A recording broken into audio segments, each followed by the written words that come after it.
How's it going, everybody? Welcome back into the Scores March Madness Bracket Preview Show. I'm your host, Levi Smith, joined by my college ball knowledge expert, Tyler MacKillop. Hopefully. We picked the winner last year, everybody. We picked the winner last year. Now, I might have got a little crazy and taken a few too many upsets early on. Shout out to UC San Diego. We're going to learn. We still did very well and picked the champion. So hopefully we can do that again this year. And I couldn't be more ready. I could not be more ready. Oh my God. Bracket. So we're coming at you guys about 8 p.m. Eastern Standard Time. The bracket revealed hour and a half ago. And yes, I'm glad you noted that because I need to sit here and tell the audience we are 1 for 1 on this March Madness Bracket Preview Show of picking the national champion. The fine details, the first round picks weren't all there last year. We'll be honest, but we picked Florida to win last year. And the thing we always need to remember, my favorite saying when it comes to March, perfect is the enemy of good. I said it last time. I'm saying it again. We picked the champ last year. Maybe cost some people some brackets because we were trying to be perfect. True. You know what? That's a good point. I like that. It's a great point. Although I'll also say, sitting here knowing, we haven't done a bracket yet, but the opportunity, we could have the perfect bracket. We could come together right here. That's what we're here to do, what we're going to try to do. Before we get into the bracket, really quick, I wanted to ask, because last year we had a tournament, unlike a lot of tournaments in the entire history of March Madness, where there was the underdog died last year. There was hardly any upsets at all, and I think it's largely due to the NIL and the transfer portal. The rich just keep getting richer, and these small schools, like the mid-majors, don't have a fighting chance, and they didn't last year. Do you think that's the case this year, or do we see the underdog come alive a bit more? I think, like always, there will be chalk. There's going to be chalk, I think, late. We've got 4 really, really good teams that have separated themselves, but I also think it's a really murky middle this year. I don't really love a lot of the 7, 8, 9, 10, 11 seeds that are power teams, so I think we're in for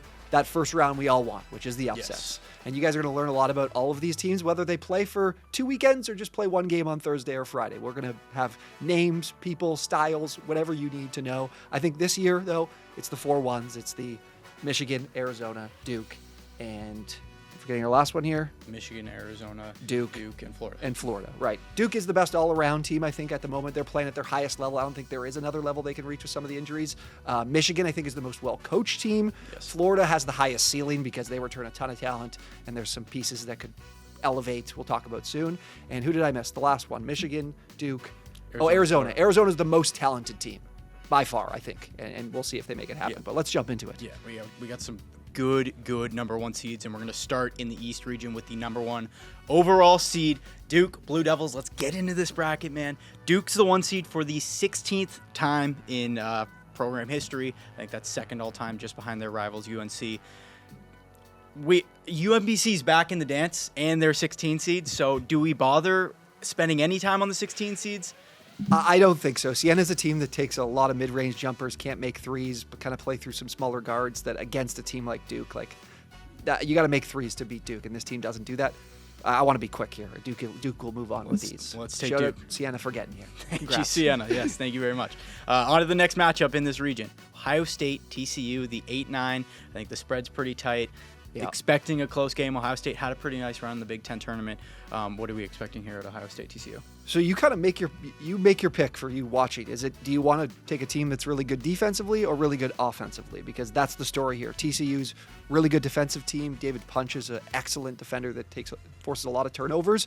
But at the same time, Ohio State's got really good guards. Bruce Thornton is one of those guys that in this era has played 4 years at Ohio State and given them really, really good minutes year in and year out. And he's having the best year of his career this season. I like Ohio State's offense quite a bit, and I don't really love TCU's offense. I'm really struggling with this one. This is definitely a big toss-up. Ohio State's hot right now. TCU lost to New Orleans, but beat Florida. Their highs and lows are really high. Ohio State's kind of a team that beats the teams they should, but haven't really played up and beaten that Goliath team in the Big Ten. Very tough call. I think I'm going to go with Ohio State because ultimately, guys, they play Duke next. Does it really matter? Yeah. Congrats, you get to lose the next round. I would side with Ohio State too. Veteran guard play in March. Everyone loves to say it, but Bruce Thornton is the epitome of that. They have 100%. Devin Royal too, who's been there forever. You have some old guys. You're going to win some games. That's the story of really the tournament. Although this is the year of the freshmen. Before we even continue any on this bracket, obvious. I don't think it's any secret. This freshman class is loaded. The Yeah. NBA is going to be loaded next year for the draft. So it is the year of the freshman. With that being said, give me Bruce Thornton and all the years he's put into Ohio State. Let's have them winning that.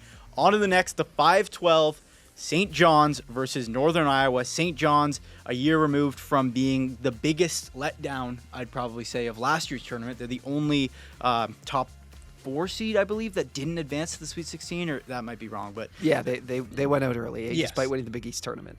Yes. Just like they did this year. And yeah, so they're fresh off of giving UConn a beatdown in the finals of that tournament. How do we feel about the Johnnies? Do you think that they're going to win this game handily? I think the Johnnies are better than last year because I think they have better guard play, and Zuby Ejiofor and Bryce Hopkins are two tremendous So bigs good. to be scoring in the paint. This game will be so ugly. Like, for those of you that haven't watched this year, these are two teams that take pride in defense, and Northern Iowa plays really, really slow. This is a game that'll probably be in the 120s, low 130s. So condensed game, which for Northern Iowa could give them a chance to be competitive. The problem is like they're a bit undersized, so St. John's just consistently attacks the rim. They don't really want to take many threes. They're not a super efficient offense, but I think for Northern Iowa, they would have liked to have seen a team that's a little bit more guard reliant if they were going to pull off an upset. So I feel good about St. John's moving on this time. St. John's moves on, and of course, the all-famous 12 seed over the 5 seed. It happens 35% of the time. Since 2019, 12 seeds are 10-14, which is obviously a much better record than it should be, considering 12 versus 5. So we're not picking Northern Iowa here. We'll have one. We'll have one. We will at least have one. We'll get there. I know, We'll get off the there. top of my head, I will have one. Between 1 or 2 is normally the sweet spot you want for the 12 seeds winning. But yeah, you don't want to go all in on the 12 seeds. On to the next matchup. Number 4 Kansas versus 13-seeded Cal Baptist. Man, if hopefully other people were up till 2:30 last night watching Cal Baptist play Utah Valley. Dominique Daniels Jr. is 5th in the country in points per game. The bag this kid has at 5'10 is absurd. Go just search his name up on any of the social media apps. You will find a video that is just pure highlights that will blow your mind. Having said that, this is a really bad matchup for them because they're really undersized. They defend the 3 insanely well. Their defense is really, really good, but Kansas just doesn't play there. Like, they're going to attack the rim between Darren Peterson, Floyd Badunga, Melvin Council Jr. I think this is about as bad of a matchup as it can get for Cal Baptist, unfortunately, even though I love Dominique Daniels Jr. I think he's going to have a really tough time scoring against this lengthy Kansas team because Daniels takes all of their shots. Like, he has the ball every offensive possession, and he does facilitate, but he loves to play at a high shooting volume too. Okay, so Kansas moving on still. Nothing crazy yet. Nope. We're going to get chalky. I think that's the recipe to success. We gotta chill out. We're learning from our lessons. The upsets will come.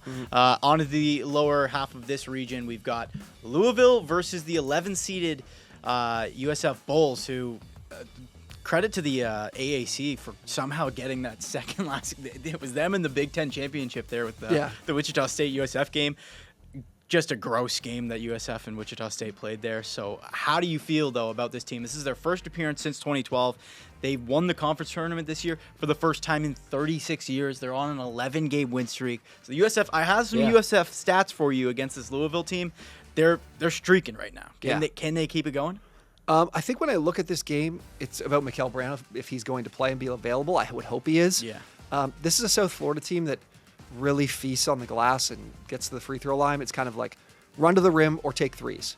And for Louisville, they do a very good job defending. Like, they're another team that wants to take a ton of threes too. They're really got a good job of keeping teams off the offensive glass.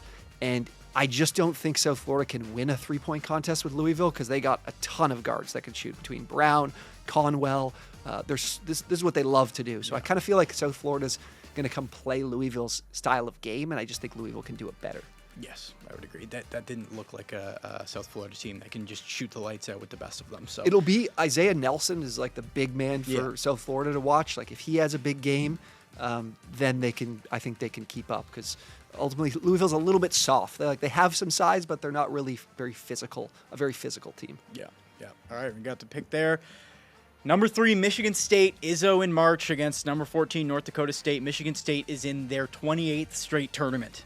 That's the most all-time ever. Actually, fun fact, though, Gonzaga is 1 year behind them. So credit to both of those schools. But yeah, Michigan State, Izzo in March. They get a 3 seed again. They're just high seeded every single tournament now. No surprise there. Yeah. I'm assuming we're gonna roll with Izzo in March. We don't fade Izzo at round one. I don't know when the last time was he lost the round one game as like a top It might have seed been. off It was the top of my probably head. that Middle Tennessee game that I was referencing earlier. But these teams from this from North Dakota State's conference, why am I blanking right now? Ohio Valley. Yeah. They struggle in the tournament. They don't play a lot of defense. They're really guard reliant. And Michigan State will have their way at the rim against this team. So I'm not going to spend too much more time because I think this is a pretty quick one in my eyes. Michigan State in a boat race. 2 matchups left in this region in the first round here. We have 7 UCLA versus number 10 UCF. What do you think here? We haven't picked a lower seed yet. I know. This is the tough one for me because UCLA's got Tyler Bilodeau got hurt. He had a knee injury, a knee sprain. Donovan Dent did too. And those are their 2 guys. Yeah. Like Dent is the best facilitator in the entire country. I love watching that guy play. Bilodeau's an incredible paint presence that if they're missing him, it could be really problematic for them offensively. It's a good team that was playing really well too. It sucks because I think if those injuries weren't lingering, I would be looking at them to make some type of run. But UCF's a team it's not very good defensively. They're really good offensively. I think this is the 10 I'm going to take because I just think there's a cloud over UCLA from an injury standpoint. And guys like a Riley Kugel, Jermichael Stidwell, those are guys that can really shoot. Or Stidwell's more of like a rim guy that chases the rim. Kugel's a great shooter. This is the upset one I got to go with in this round. They stuck around. That UCF team stuck around in that game against Arizona without Kugel was like in foul trouble the whole time. And I watched them play the day before, and then I watched that. I'm like, they're going to get crushed. And they hung around, so I think they've got that fighting aspect. And obviously Arizona is a much different team than UCLA is. So I don't mind the pick at all, especially considering. This could burn me. UCLA does have the capability to go on a run, but I just find when you look at those teams that are banged up, you could envision the best case scenario, but that's hard to expect that to happen. Yeah, fair enough. And then last, round us out, the 2-seeded UConn Huskies against the Furman Paladins, who are back in the tournament. They had the obviously the heroics against Virginia. Yeah. We might have gone viral on TikTok reacting to that shot. Do the Paladins have any heroics in them against UConn and Dan Hurley? My problem with Furman is they got really hot three-point shooting wise, but they haven't shot it well all year, and they like to take a lot of threes, even though they don't make a lot of them. Cooper Bowser's a really athletic big that could give them some trouble. This is more of a defensive Furman team, not fantastic offensively. And I think if you're going to beat UConn, you've got to turn them over because that's been Achilles' heel in a lot of games this year, especially that Big East championship game. My God. But Furman doesn't do that. They're like 340th in turnover rate, so they don't really force turnovers. So I think if you're going to pull off a big upset like this, I need that obvious recipe, and I don't really see it for Furman. Right. Okay. UConn moving on. So here's how we're going to do it. I didn't say this off the top, but we're going region by region. So we're going to pick our final 4 contestant team from each region, and then we'll have them all meet in the middle. So we go right back up to the top. We have Duke. We have Ohio State. I think we alluded to this already. Ohio State is going to get smacked in this game. I think what we're going to do, guys, is like first round, we're going to talk a lot about all the teams, and then we'll be faster as we go. Ohio State does have the guard play. Like Bruce Thornton and Mobley are 2 guys that can definitely knock down shots, and Duke, I think that's how you beat them. The problem is the post presence for Ohio State to defend Cam Boozer is non-existent. So Ohio State could score some points in this game and maybe give them a scare early, but I think over the course of 40 minutes, Duke's moving on. Yeah. I can't disagree with that. They're number 1 overall seed for a reason. This is going to be a really, really good Duke team. They can be had, but it's just not. They can get got, you're saying? I don't see it yet. Yeah, the next 5-4 matchup, St. John's versus Kansas. I think this is going to be a fun one. A little Rick Pitino legacy game is what I have. I will tell you right now, this won't be fun. St. John's will crush them. Kansas is a team that is really frustrating to watch because it just feels. I know they care, right? I know they care, but they don't compete to force turnovers or on the glass.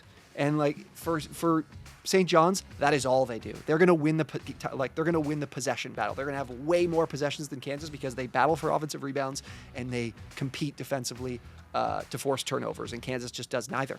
And these are 2 great interior defenses and 2 teams that want to score inside. And I'm going to take the team that's going to get more kicks at the can, as they would say. It just cares more. Yeah. That's coached by Rick Pitino. I really like St. John's in this game. I'm cool with it. I picked St. John's in my personal bracket last year to win it all, and they went down in this exact round. So the fact that we've got them winning this year as a 5 seed versus when they were a 2 last year, I'm cool with it. Let's have the Johnnies go dancing a little bit to the second weekend. The bottom part of this, We have Louisville against Michigan State. What do we think about this? So I mentioned that Louisville's ability to compete on the defensive glass, which you really need to play Michigan State. Louisville is not beaten. I think they just picked up their first Quad 1A win of the season, so they don't really. When they beat, was it in the conference tournament? Was it Miami? No, it wasn't Miami. I'm trying to remember who it was. Regardless, but how you beat Michigan State is knockdown threes, because that is what they do defensively. They clog the paint, force you to stay out on the outside, and take some more difficult shots beyond the three-point line. And Louisville can do that. I'm struggling here because Michigan State has kind of been a bit of a freight train, and they just don't lose games that they shouldn't. I think I'm going to go with Louisville in this game, because I think if Mikkel Brown's there, they've got shooters.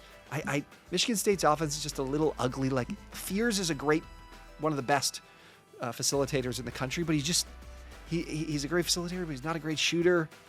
I'm going to go Louisville. The Kohler Bear that they have too? Yeah, Jackson Kohler. Like, I don't know, it's a little bit ugly. Yeah. Cohen Carr, that guy's going to be he's going to be the next Mac McClung of the dunk contest. Yeah. Keep an eye on that. He loves to yam it when it's a blowout.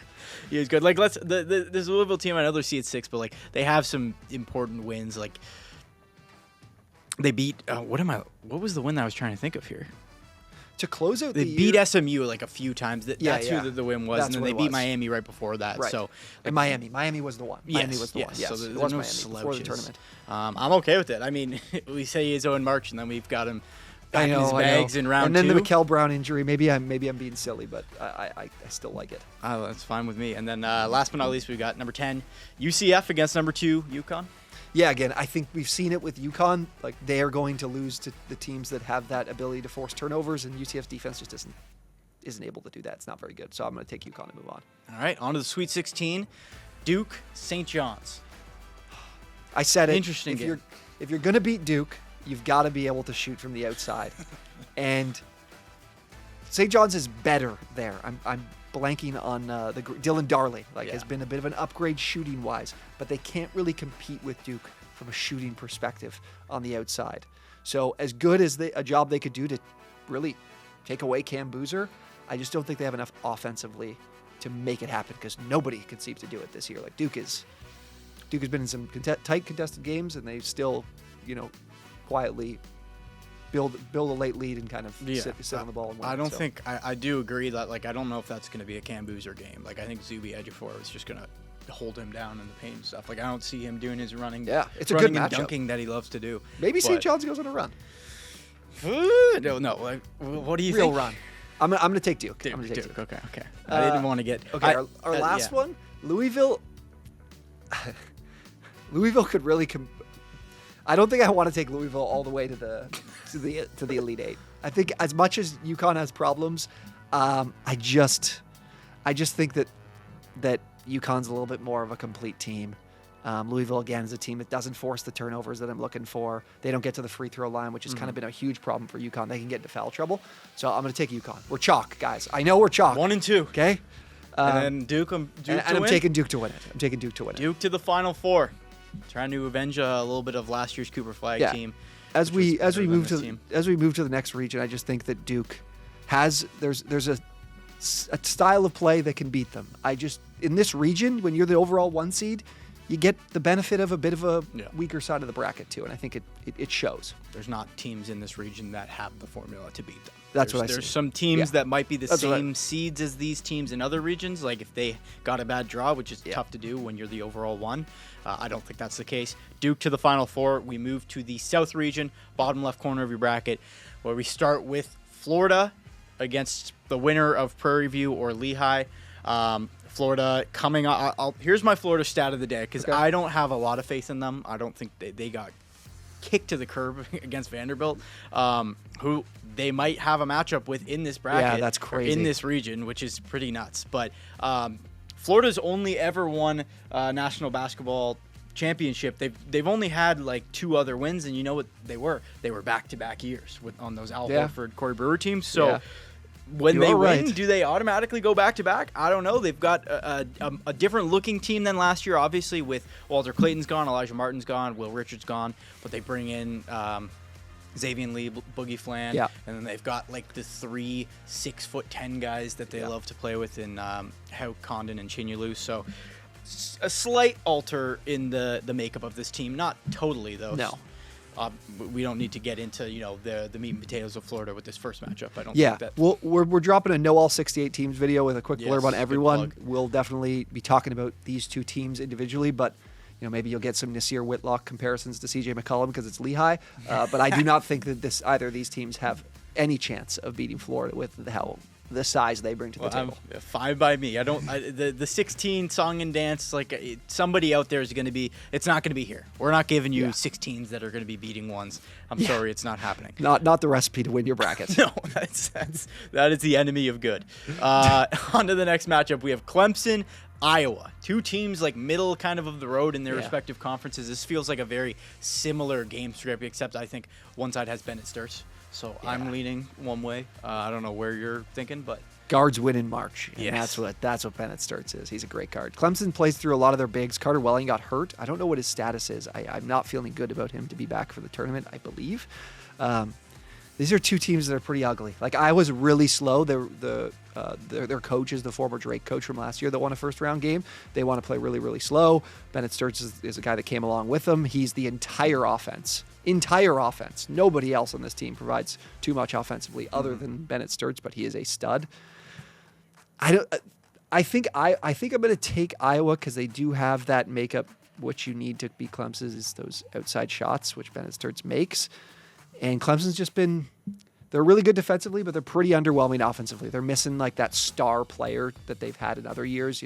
PJ Hall didn't have a great tournament when they made that run, but they had a lot of pieces. This year's team is a little bit just meh to me. Yeah, I don't disagree. Bennett Sturts, guards win in March. Yeah. That's what they say. So Iowa's moving on. Vanderbilt versus McNeese. McNeese is back in the tournament with their very famous. I don't even know what the manager Amir Khan, I guess. Amir Khan is back. He's back. McNeese won there. They obviously wouldn't have sniffed it, but they weren't even favored to win their conference tournament. Then they went on a nice little run to they were win the and 2 get seed. in. Yeah, and now they get served up a matchup against Vanderbilt, who, like we just alluded to, went to the final of the SEC and beat Florida handily. How do you think this one goes? Is this the 12-5? I can't see it is. So immediately I was like, okay, McNeese is done because Duke Miles, Tyler Tanner, they got great guards that take care of the ball. Nickel. Yeah, they just got a really, really good team. Because for McNeese, they are number 1 in the country in steal rate. They force turnovers like crazy, but they're not very efficient shooting wise. Now, what I will say is they get a lot of second chance opportunities. It's all about offensive rebounds and free throw line. And that's where Vanderbilt struggles because they don't have an excellent interior defense. I think the difference is again, taking care of the ball for Vandy. Maybe this is a McNeese team I'm kind of looking past, but maybe I'd be wrong to do it, especially with everyone's going to say Vanderbilt is through this game because they're just playing so well at the moment. But they also were playing quite poorly until the tournament. I'm still going to take Vandy, though. I just can't see, it is totally, Vanderbilt could have been any seed, and I probably would have taken them in this first round. I cannot see a way that McNeese wins this game. I'll say it. I know it's a 12-5, and we've got to pick one. I just, the foursome, when they're all on, like they were today, of Bing, Tanner, Nickel, and Duke, what's his name? Duke Miles. Yeah. All of them, they were just going shot for shot with Arkansas. It was so fun to watch all of these guys getting buckets. So, I don't know. Maybe in a different game script, like an Arkansas game, obviously you're going to have to be on your game like they were, and you're going to have to shoot the lights out to stay in it with them. Maybe if someone gets them in the mud and slows them down, it could go a little bit differently, but they're hot at the right time. I think that's the important thing. Yeah, maybe they struggled McNeese early. could, again, throw the game into the mud. That's kind of what they do. Get dirty. Will Wade said he was going to leave the program in a great place, and he turns out he did. Yeah, no, he wasn't long. Okay, Vanderbilt going on though. I feel better about that than trying to get all picky. Next up, Nebraska versus Troy. Nebraska Cornhuskers have never won a game in March Madness. That is not a lie. 8 appearances, 0 wins, and now they are a number 4 seed. What do we think about this? Before we get into this, because I think that there's extra pressure added to Nebraska. If you're going to pick a 4 to lose, it's this game, obviously, with what's at stake. A 13-16 seed wins a game in almost every single tournament. Let me find the stat for everybody back home. 13-16 has won one game in 15 of the last 17 tournaments. Didn't happen last year, but 2 years ago we had both Yale and Oakland, obviously when they beat Kentucky, Jack Golke. It's going to happen. Is this the game that it happens?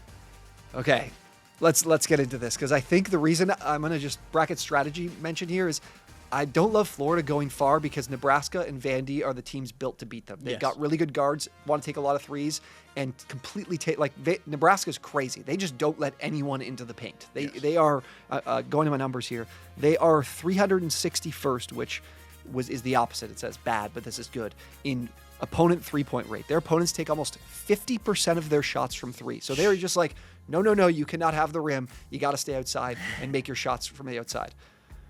So that's why I would like them against Florida. Those two teams I would like against Florida, so I don't think I'm going to have Florida going far.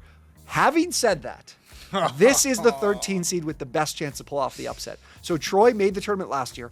4 starters left, transferred out, because they, again, when you play at a school like this, you're going to get offers to leave and get money, and that's what's going to happen.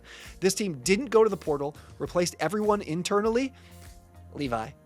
They have these two ginger brothers. Oh, yeah. They Kobe and Cooper Campbell. You know, everybody loves the cold-ass white boy. Yeah.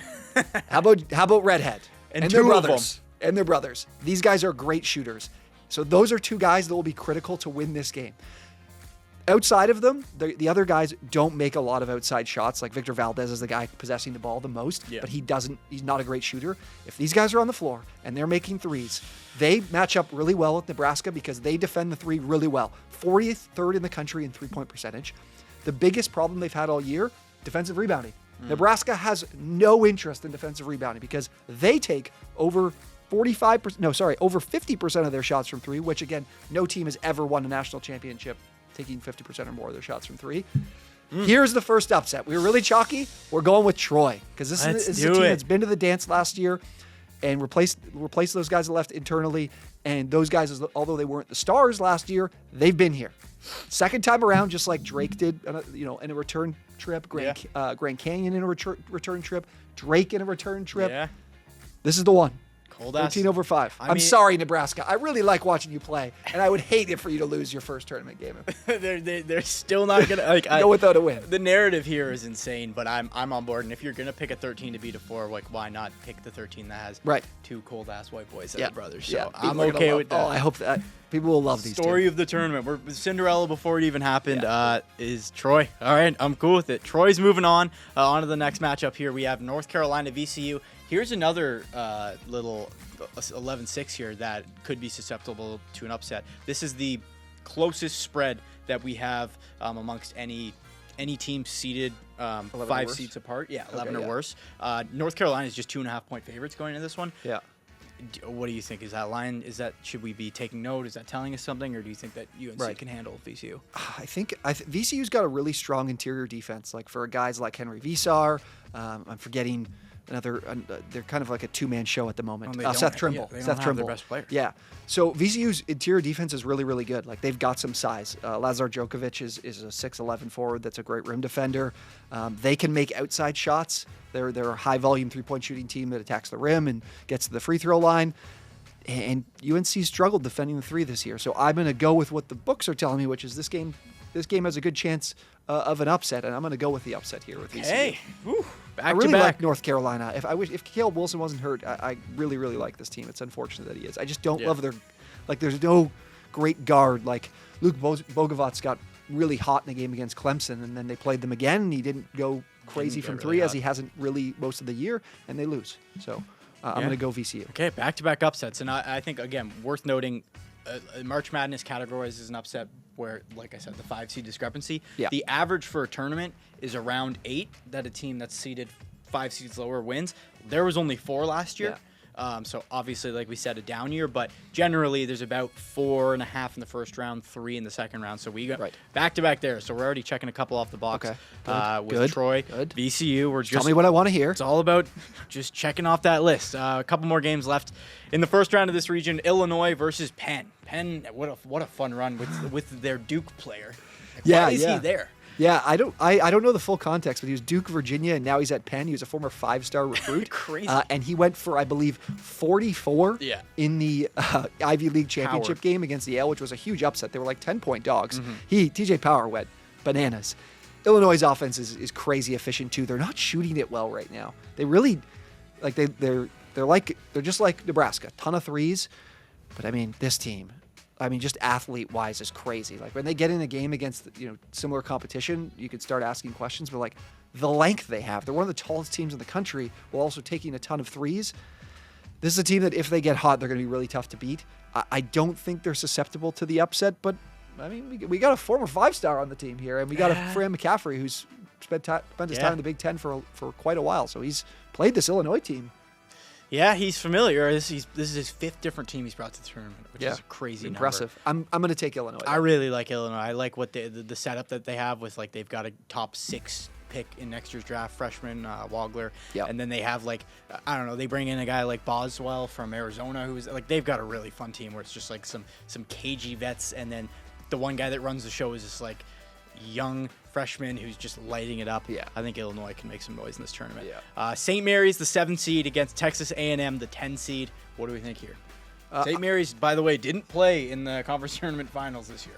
Yeah, it's crazy. Gonzaga, St. Mary's every single time, and they couldn't even get Crazy. there. I have no hope in the St. Mary's team. It's tough with this one because Texas A&M's coached by Bucky McMillan, and it's kind of just threes and forced turnovers. Like they're going to defend all 94 feet. They press all game long. It's overwhelming.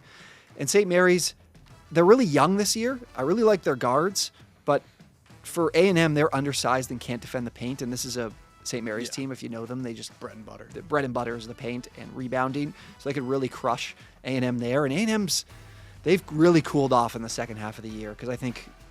But it is kind of a case of teams learning more about them and their style of play, and then continue to play in conference. And the second time around, they beat them. So maybe this is that surprise opponent for St. Mary's. It's tough to prep for, but I'm going to go with St. Mary's in this game. I as much as I dislike them, like a matchup like this, I think you have to take them, and I think that they get boat raced by Houston in that next game. Unless you have Idaho winning. Yes. Idaho, first tournament appearance in like almost 40 years. Houston's just a team that, again, defensively, it's like Michigan State. Like, I'm not taking them to lose as a 2 to 15 just because they're just so well coached defensively. They're not as good and talented defensively this year, but again, you'll learn more about Idaho in a future video, I think. Yes, but no, I think we qualified this kind of as our region of death, just considering Houston was in that 1 seed conversation all year. They're in the finals last year. Like they have a really fun team still, and they're in this region as a 2 seed. Vanderbilt could really go all the way. Illinois is a lot of fun, so I do think this is probably the most competitive and balanced region that we have. Moving on to the round of 32 here, we start off with Florida, Iowa. What do you think? Yeah, I think, again, Iowa has a recipe of slowing the game down and, got that great guard that Florida's kind of missing. But I just don't think that in terms of matching up with their post players like a Chinyalu, Hauk, Condon, they've got those guys.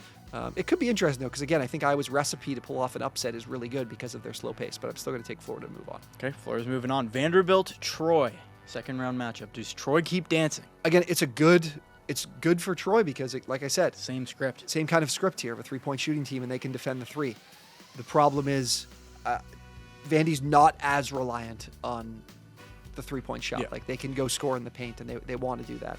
And again, Troy's on the season like a 33% 3-point shooting team. It's below league average, so staying hot is probably a problem. So I'm going to take Vandy to move on there. Okay, Vandy to the Sweet 16, VCU, Illinois. I can't let you take VCU any further. I watched that game today. They were in the mud today against Dayton. I would agree. I think it's Illinois is way different game script. Yeah, I would agree. I'm going to take Illinois as well because I think that they can kind of outshoot them. In that game. St. Mary's, Houston, 7-2. Yeah, I mean, again, Houston's problem is they're missing an interior post presence. But if Emmanuel Sharp, Milo Suzanne, Kingston Flemings are making outside shots, which they're getting back to it. They were struggling for a little bit. I think they'll be just fine. So I'm going to take Houston there. Okay, Houston is moving on. Sweet 16 picks. Florida versus Vandy on the top. A rematch of the game that we just witnessed, as I said before, where Vandy dominated Florida. Do we see it happen again, or do you think Florida gets the better of them? That game wasn't even close. I know, but I think it's really hard to replicate because Vandy's interior defense isn't that good. They've got great guards, but their weakness is definitely teams that can score inside. It reared its head during the season. Like Florida was dominant against this team at times during the year. Again, I mentioned that I don't like Florida move on. It's tough here. I think I'm going to take Florida, and I really like Illinois in a matchup with Houston in our next one here because. Okay.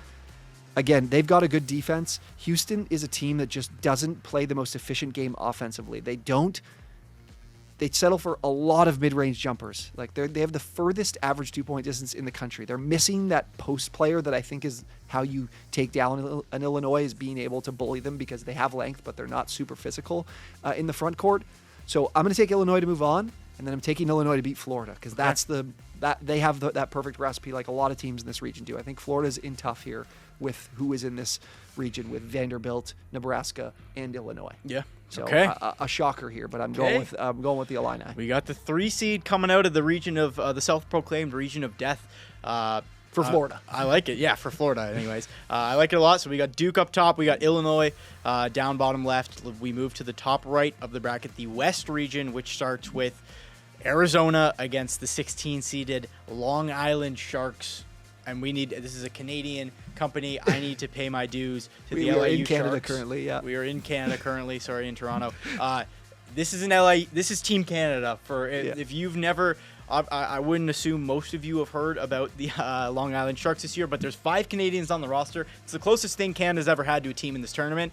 I was obviously bummed out to see that they're the 16th seed playing against one of, if not you said it, the most talented team in the entire country.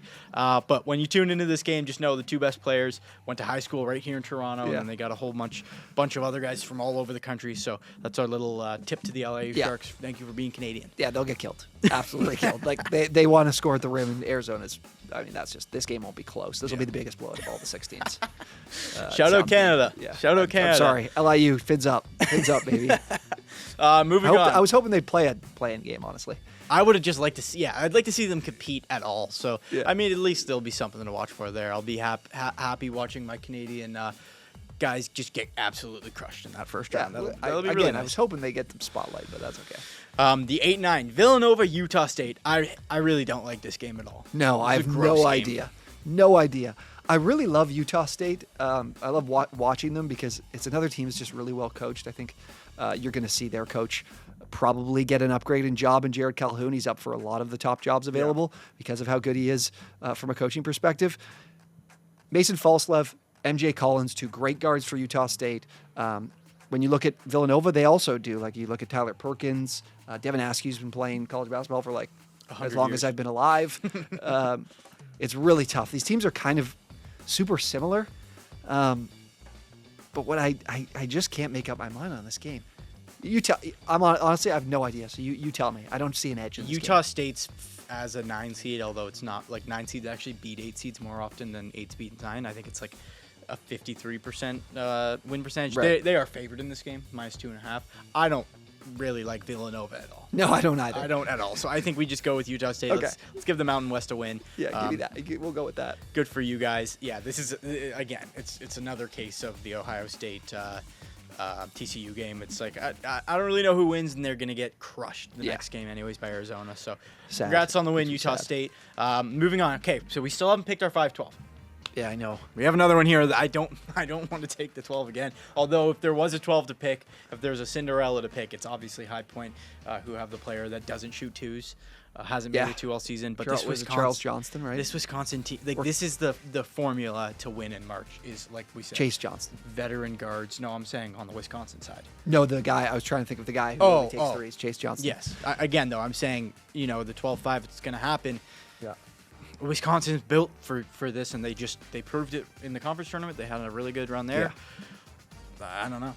I'm with you because if you look at High Point last year, I was in love with them. I picked them to beat Purdue, but just like Purdue, Wisconsin's got 2 great guards, Blackwell, Boyd, to be able to protect the ball because High Point has the highest turnover differential in the country. That's what they do. It's like McNeese. They just want to force a ton of turnovers and try to get those second opportunities. And I think in this game, that won't really happen because of Wisconsin's guard play. I think they're a threat because, again, this is a Wisconsin team that relies on threes, and that's where you could be susceptible to an upset if they're not dropping that night, because High Point offensively can defend. Like, they've defended the three well. They've had problems on the interior because they don't have that size. Again, that's a common theme with these mid-majors a lot of the time. I'm going to take Wisconsin though because, like you said, they've proven it, and they're playing really well. I'm not going to take them in the 5-12. Although, again, you mentioned the 5-12. Hey, well, that leaves us with one more. Oh, yeah, actually, that does leave us with our favorite. My favorite. We'll get there. I forgot that's the last one. Yeah. Okay, so I'm okay with that. Veteran guard play in March, Wisconsin. Those guys combined for like 60 points in like 2 games ago. The Wisconsin guys, like that's all that they have right now. But I mean, it's working. So if they get Winter back, that's their paint presence that can really help them too, and get them on a deep run. Yeah, I don't mind it. Arkansas versus 13 seed Hawaii. Nice to have Hawaii back in the tournament. What do we think of this game? I love Hawaii. They play this no-help defense. I can't remember who posted the video, but I watched, I think it was Hoops Vision. You'll have to look it up, but they never help. It's the lowest assist rate allowed in the country, so they force teams to play in a lot of isolation, and they have like a really good rim protector. So when you don't help and you don't give up assists, those open threes don't come because nobody leaves their man, so you can't hit those open shots where the defense condenses. So that means playing in isolation. Sorry, you're playing Darius Acuff, like the best guard in the entire country. He's happy to play in isolation and probably put 40 up on you. Yeah. Hawaii's so I wish they had a different matchup because they're so unique, but their offense isn't great. Like they turn the ball over too much. Arkansas doesn't ever, literally ever. I think they're number one in turnover rate this season. So unfortunately, this isn't the 13 I could fall in love with. I really wanted to. Wrong matchup. Sorry, Hawaii. Although it is nice to have you guys back in the tournament. I just love Hawaii. Hawaii is like the best part about college basketball because it could be midnight, 12:30 on a Thursday. Hawaii's playing tonight. That's fun. So this will be a good test for them. I'll say that. Darius Acuff he's so good right now. We'll keep talking about him later. Arkansas is not going away anytime soon. No. Okay, we've got BYU versus the first. I think we've passed some play-ins by now, but the first play-in that probably matters, obviously, between 2 11 seeds here. And I note that, although I kind of am going back on the point I just made because I think, let me find the stat here. The first 4 team has won a game in 12 of the last 14 years, some of which were those 16 seeds. I believe Fairleigh Dickinson was a play-in team. You're right. I'm not looking at that, but that's true. Well, I'm like talking down on these 16s that are in play-ins, but they are contributing to that stat. But no, a lot like 2 years ago, there was that awesome game, Colorado, Florida. Colorado was the play-in team. They UCLA won by 3. that year made a run. UCLA, UNC has made a run. So a first 4 team is more likely than not, according to the numbers, going to win. And we only have 2 11 seeds as play-in teams. Is this matchup with BYU for either of these schools the one that's going to win? This has to be the one. I like that trend, and I want to lean on that trend with this pick. Wow. Because BYU's very... DeBonsa's, people say the best player in the country. Unfortunately, he doesn't have a lot of help right now because Richie Saunders, they lost to a season-ending ACL injury, and they're just not... They don't have the threat from the three-point line they used to have with him and Rob Wright. Texas and NC State are not playing great basketball right now. Will Wade's a great coach. There's a lot of talent there, like a Darian Williams. I really like Kadir Copeland from his team at McNeese. There's one other guy I'm forgetting here, McNeely, I think it is. I think that the Texas game is a toss-up, but I think the team that wins this game will beat BYU because I just don't love... out on DeBonsa. You don't think he can win one game? I just think best player. Go with the trend, and I have no belief that BYU can make a run, so I want to lean on that. That's what I'm going to do. AJ DeBonsa is out. Yes. And his league-leading points per game average. You get one game, buddy. See you later. We don't even know who's winning that Texas-NC State game, but whoever it is, I think NC winning. State is the best team positioned to beat BYU. Okay. That's who I think wins that game. I feel better about winning that game and beating BYU. Okay, I like it. Number 3, Gonzaga against 14, Kennesaw State. Pretty fun story about Kennesaw State that you told on the weekend. Can we hear it? Yeah, they lost their best player in that FBI sports betting probe from the middle of the season, and now they're in the NCAA tournament, which is crazy. They're one of those rare mid-majors that actually has size. Like they have a depth of size to be able to defend a Gonzaga team that relentlessly attacks the rim, doesn't have great guard play. It's Graham Ike, who, again, that's another guy who's just been playing since you've started watching college basketball as a child. Yes. I find it hard to come up with the formula because Kennesaw really relies on second chance points, whether that's offensive glass or the free throw line. And Gonzaga's not going to give that up. Like, Kennesaw's a really inefficient shooting team. So I just can't really paint the picture for them. RJ Johnson's that, like, really good guard that Gonzaga, again, is missing, but I can't have them in this. I'm not a huge fan of Kennesaw State. I think Graham EK, despite the size, like, it is, I guess, a favorable matchup for Kennesaw State, considering they're playing a team who runs through their center, but I still think he's going to be too much. Yeah. Gonzaga moving on. Miami versus Missouri. I want you to pick this game for me because I am it's so tough. Miami's playing really well coached. Mizzou has this history where they lose first round games. I can't get that loss last year to Drake out of my mouth. Like, we were so confident in Mark Mitchell and that squad, and we're like, you know what? There's no Drake's the chalky Cinderella. Everyone loves to take Drake in the first round as an 11 or whatever, and then they win, and it made me so mad because I thought we were on the right side of history by taking the 5 seed that they were, and we weren't. So they're two team. Mark Mitchell's the guy. Miami's got a few guys. Trey Donaldson's a great facilitator. Miami.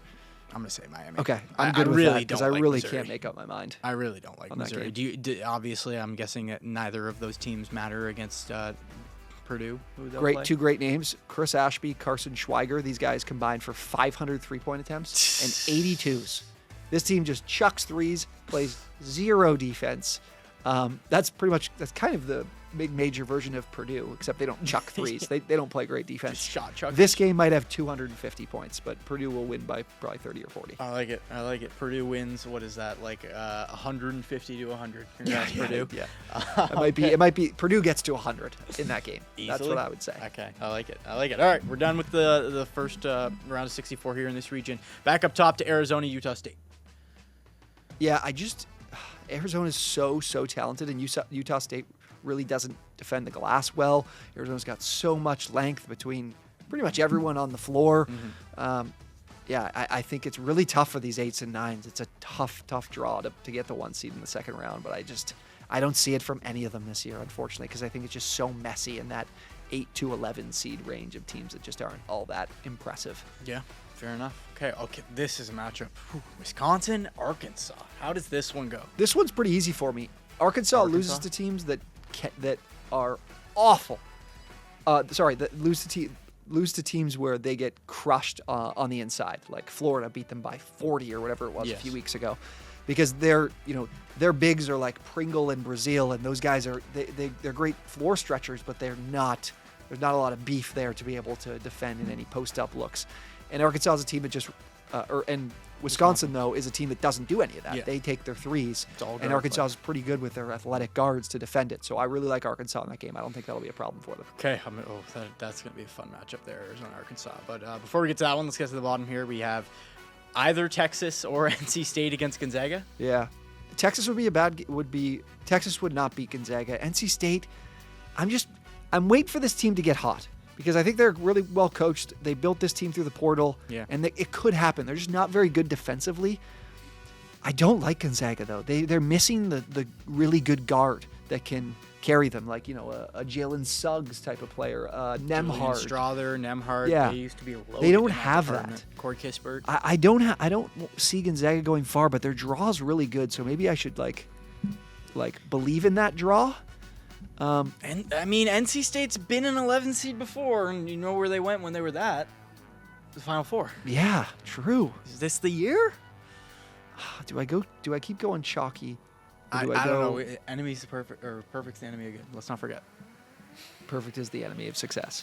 Of good. It's the enemy of good. I think we go Gonzaga. Okay, let's go Gonzaga. I think we go Gonzaga, and then we have Miami, Purdue. I think we go Purdue. Miami's a tough matchup because they're a team, again, relentlessly kind of attacking the paint. Purdue hasn't been fantastic there.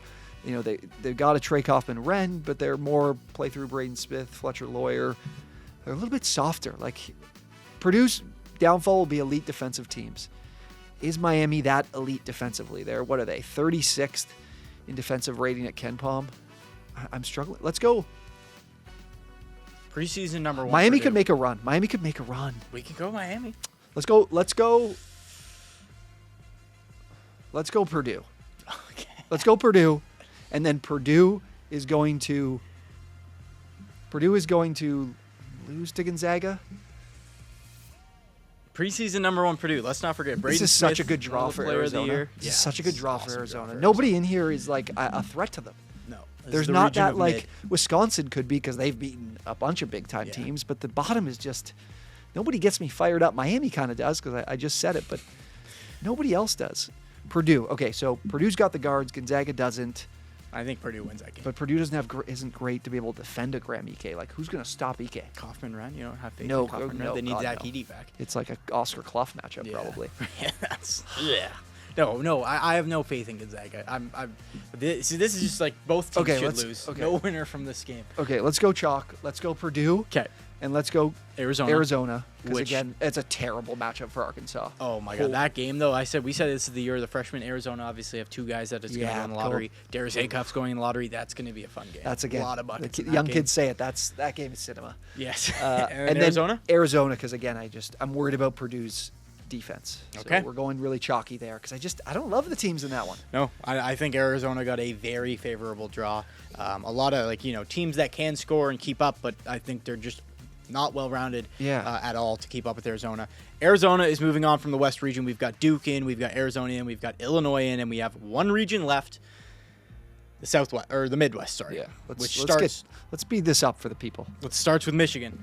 Top 4 scorers on this Michigan team were not at Michigan last year. There's your fun Michigan fact for you. And they've got a draw against potentially UMBC. Their makeup is something we'll get into a little later, but yeah, Howard, UMBC. I think they're the 2 worst conferences in the country this year, unfortunately. But Howard's been to the dance a bunch of times. They have. As has UMBC, obviously, as we know. Maybe something crazy happens, but I don't think Michigan's the team. It would be if anyone were to lose, it could be Arizona, but I just don't.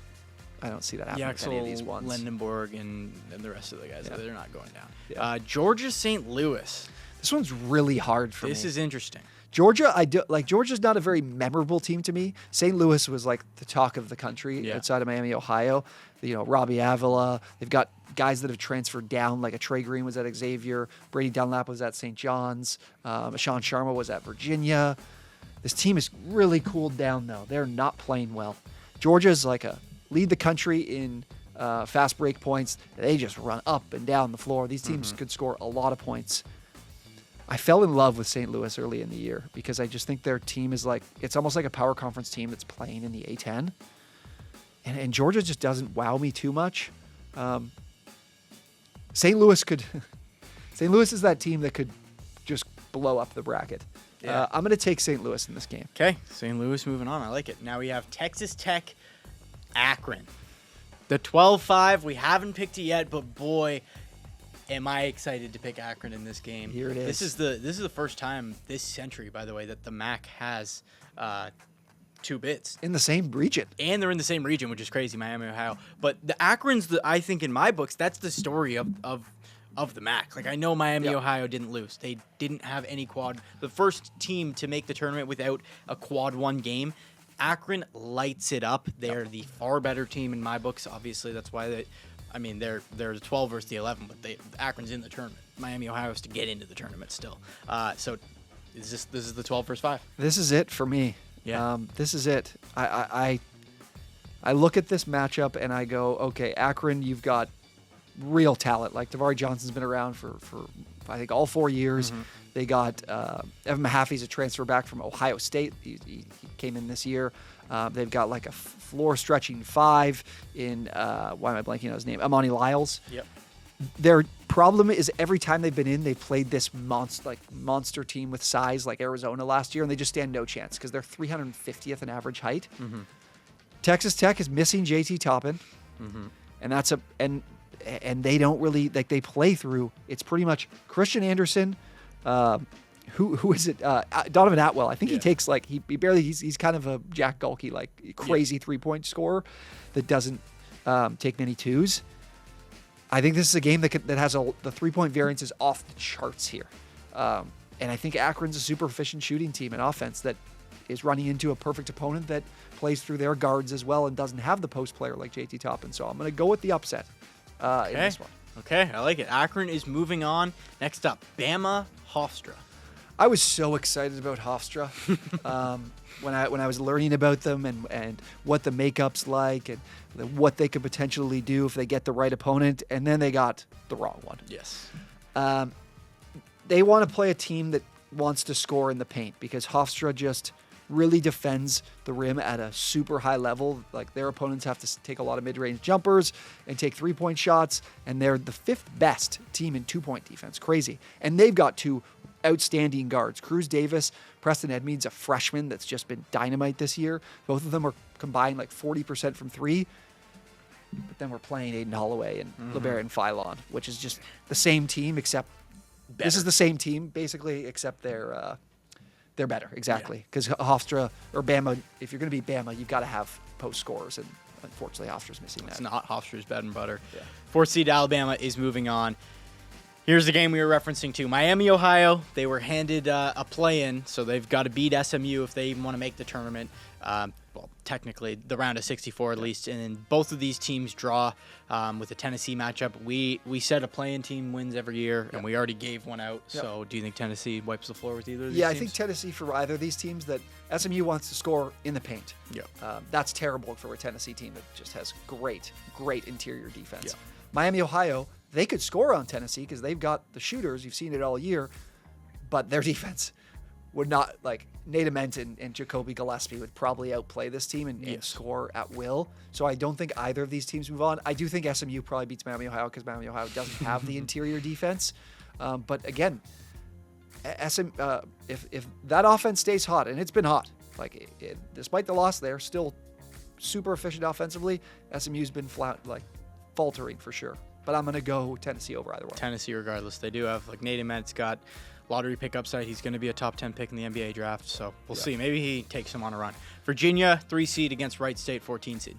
Wright State's a team that Conference of the Horizon just doesn't provide much defensive resistance. Virginia's just got, I love Virginia. Their team with Testa Ritter, with Yenso's an incredible rim protector, one of the best defensive players in the country. Wright State wants to attack the rim. Virginia moves on with ease in that game. They just lost by, 4 to Duke? 2 to Duke? Like, that was a tight game through and through, Virginia. Yeah. Like, they're a team, I think some people are going to look at them and be like, 3 seed. Like, I haven't really heard of them all year. Yeah. This is a really good Virginia team. Yeah. So keep an eye on them. Kentucky, Santa Clara. This is an interesting one, too. Why can't I think of the name of that conference? But they get 3 bids. Yeah, WCC. They don't always get 3 bids, and they get 3 bids now. And Santa Clara going to the finals against Gonzaga. Who do you think wins this one? I was really excited about Santa Clara because they're super athletic. They've got a future, like Alan Graves is this guy coming off the bench that's a future NBA pick either this year or next year. They've been pumping him out. They had Jalen Williams, Brandon Podziemski. Yeah. It's 2 in a row. It's another guy. He's the next guy. They want to shoot threes. They want to play fast, rely on that, like those athletes. But then Kentucky has those athletes too. Yeah. So I feel like Santa Clara would be in a better spot with a team that isn't that pure blue blood in Kentucky, where they recruit from high school at a super high level to kind of go up against that. So I was excited about Santa Clara. I just don't like the matchup very much, just with Kentucky's ability to kind of play at that level too. Yeah. Okay. Kentucky moving on. Last game of the first round here. Last game of the entire first round, actually, because this is the last region. Iowa State, Tennessee State. I'm never going to pick against Iowa State in the first round because they're just so well coached that it's just so hard to upset them. Tennessee State's got a great story that you'll hear about in a future video, but I don't have much more to say about their chances. Former Duke player is actually coaching. Yes, Nolan Smith. Nolan Smith. Yeah. There you go. Okay, back to the top now. One thing I want to say now, I'll say this before we get to this region. My last stat that I have yet to bring up involves 2 seeds, and it's making me think back to that Purdue. Moving on. Since 1985, twice. Right. There has been 2 tournaments only since 1985 that all 4 2 seeds made it to the Sweet 16. So every other tournament, a 2 seed is not making it to the Sweet 16s. Yeah. Pardon me. unless we'll get to the bottom there, but if you think Iowa State can handle Kentucky, I think that's the perfect time to use that stat against Purdue, which we had picked against already earlier. Yep. So I mean, we can go through this, but I needed to shout that out Yeah, because that's an important stat to know. It's not going to happen. One of these 2 seeds is not going to the second weekend. I'm just going to tell you right now, unless you want to go against like a crazy trend like that, which I don't want to do. Right. But let's start up top. Michigan, St. Louis. We'll figure that out eventually. Again, St. Louis is the team that could blow this bracket up because they have the 3-point shooting to potentially, keep up with Michigan and Elliott Cadeau and whatnot. But I do think like for the Ademara, Yaxel, like there's a team with a lot of size that I also think it might be tough defensively. I'm going to take Michigan to move on. Yeah, I'm fine. I think that's definitely the most intriguing 8-9 game to potentially upset the 1 seed. Yeah. I will say that. Yeah. Akron, Alabama. This is the same. Like we look at it, Akron's playing the exact same team. Basically. Yes. Alabama's just like Akron Texas too. Tech. Alabama's kryptonite defensively is definitely more interior scorers, but Akron could keep up offensively. They really could. I think whoever wins this game will be in a horrible spot to be able to beat Michigan. But I really think Akron could pull this game out, and maybe it doesn't matter who does. But we don't have any do we have any double-digit seeds? And that's what I was about to get to as well. I had a hunch it was going to be Akron, but kind of piggybacking off of that stat about the 2 seeds going down is that every tournament, or there's only like a handful of tournaments also since 1988, in which a double-digit seed is in the Sweet 16, and I don't think that we have one yet, right? Yeah, I don't know if we do. A double-digit seed. So those are the 2 things. All the 2 seeds won't be there, and there will be a double-digit seed in the Sweet 16. When you're filling out your bracket, remember those 2 things. I think we go Akron. I'm going to go Akron. Yeah. Okay. I think they're the most well-positioned team, which is crazy. I've got them here, but we'll stick with that. And then Virginia, Tennessee. I think Virginia's got that great paint defense that Tennessee really wants to score from inside. They don't shoot the 3 all that well. And Virginia can they can honestly do everything. They're going to be forced to take more 3s in this matchup with Tennessee, and they've got guys to do that between, Jakari White, Dallin Hall. There's so many options. I love Virginia, so I'll take Virginia there. Okay. Kentucky, Iowa State. I'm not a huge fan of this Iowa State team. Like Milan Momcilovic is the best 3-point shooter in the country. He's a Graham EKS kind of guy. He's been doing it forever. Taylor Lucy's been doing it forever, but he can't shoot the 3 at all. He's not a good shooter. They don't have this great supporting cast. I could see Kentucky being that like underlooked at. Like people aren't really paying attention to them because they're kind of writing them off, and they could go on a little run. So I'm gonna take Kentucky there. Okay, there goes our 2 seed. Because I think they've got a more talented, We've got a 2 team. seed down. Michigan, Akron, Sweet 16. Michigan's easy in that Bad one for matchup. me. Really Michigan easy. wins. Virginia, Kentucky, Virginia. Yeah, I like Virginia a lot. I think Virginia would be such an interesting opponent for Michigan. Virginia, Michigan. We had a 3 seed on the other side here. Do we have? I don't know. I really don't disagree. Like I think Virginia has all the makings to beat down. I mean, like we said, they took Duke right to the end in that ACC championship game.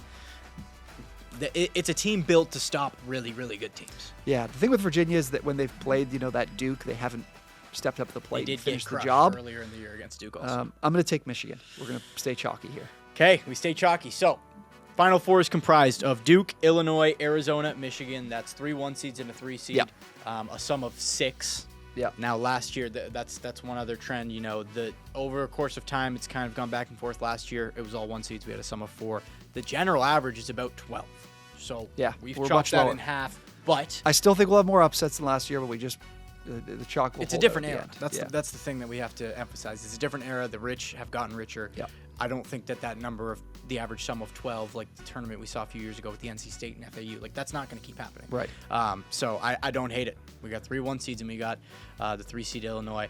Start on the left side of the bracket here. Duke, Illinois, Final Four matchup. Who do you have?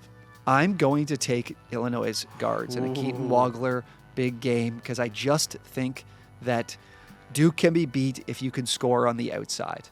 And that is what Illinois wants to do. And I think for Duke, if they're missing Caleb Foster for the entire tournament, that is a huge, that is their best 3-point shooter that is gone in terms of efficiency-wise.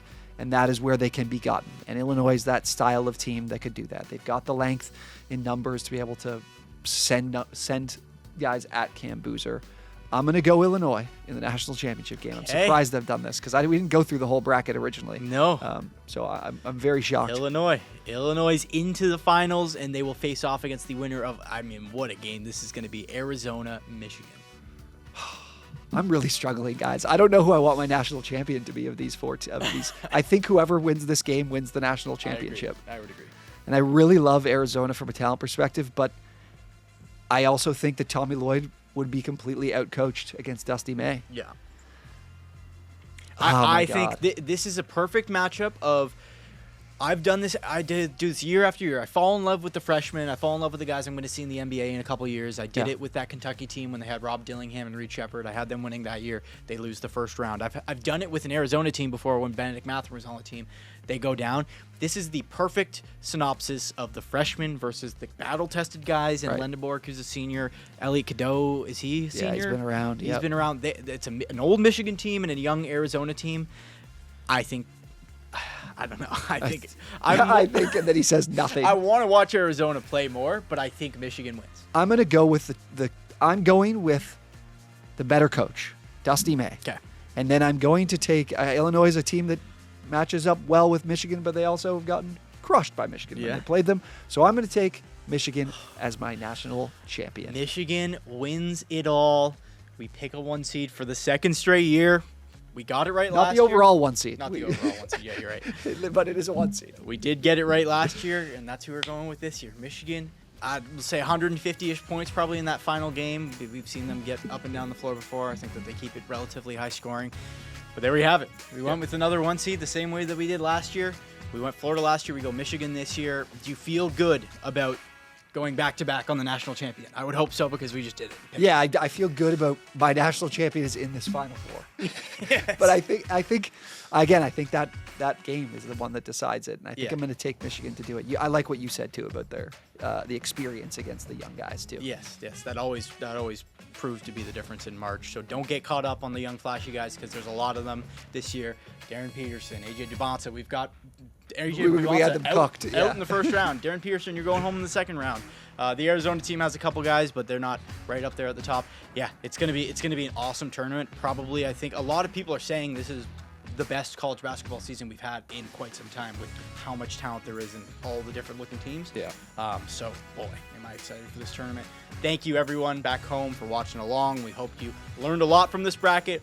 We hope you follow most of our picks because we did put a lot of time into researching this. Let us know in the comments below. Let us know in the comments below how you feel. Obviously, you can come back and keep us posted on the bracket as you all did last year. Let us know which is the big losers and which is the big winners. But, a couple days away.